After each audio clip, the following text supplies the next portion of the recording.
What are the most common causes of notary work stress and burnout?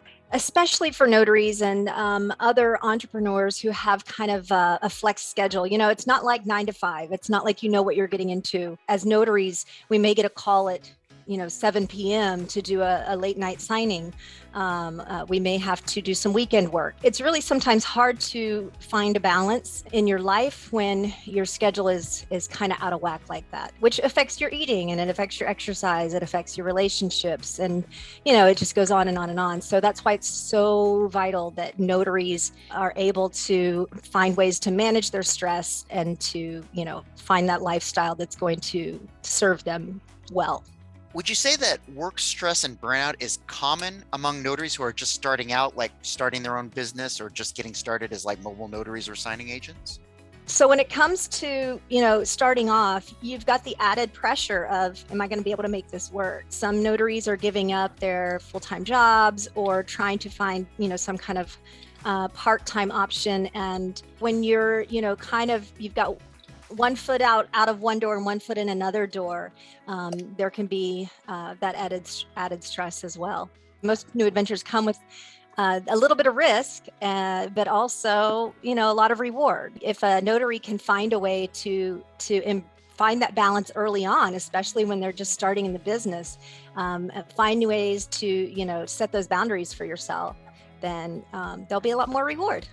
What would you say are the best ways to prevent and reduce notary work stress and burnout? So in my book, I tried to simplify it into the three to thrive. And those are move, breathe, and believe. A really good way to reduce the stress is to start out every morning by taking just a couple of minutes to center yourself and to breathe. Even just 2 minutes of taking the time to do nothing but breathe and focus on your breath to kind of clear your mind can make the difference in how your brain is organized for the rest of the day. And then, I also talk a lot about how important it is to move to reduce stress. Just taking a quick walk outside when you've got a few minutes, parking in the back of the parking lot and making yourself walk into the store from the back so that you get those extra few minutes to decompress.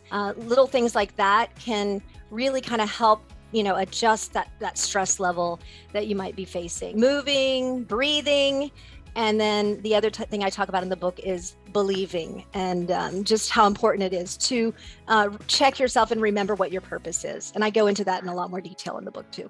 Many notaries say that they feel like that they have to make themselves available at very flexible hours, often outside business hours. They want to take as many assignments as they can to build up a good business reputation. But at the same time, that makes it harder to balance out your personal life, your personal needs and things. How much of your time should be spent focused on getting your job done and taking personal time to recuperate and recover? What's a good balance for those? Maybe if you do have kids at home, then, the mobile notary opportunity is not as necessarily good for you because last minute babysitters or, trying to figure out how to balance all of that.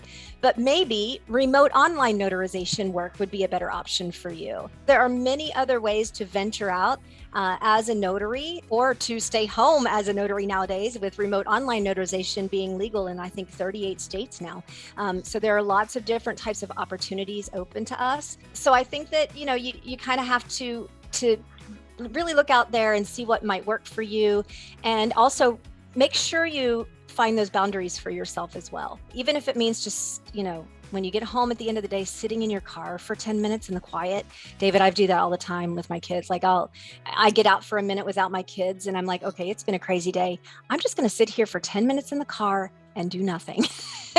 Sometimes that's my quiet time, but whatever you need to do to just take the time to breathe and find what you need through that breath, and then find just those few moments to give that to yourself.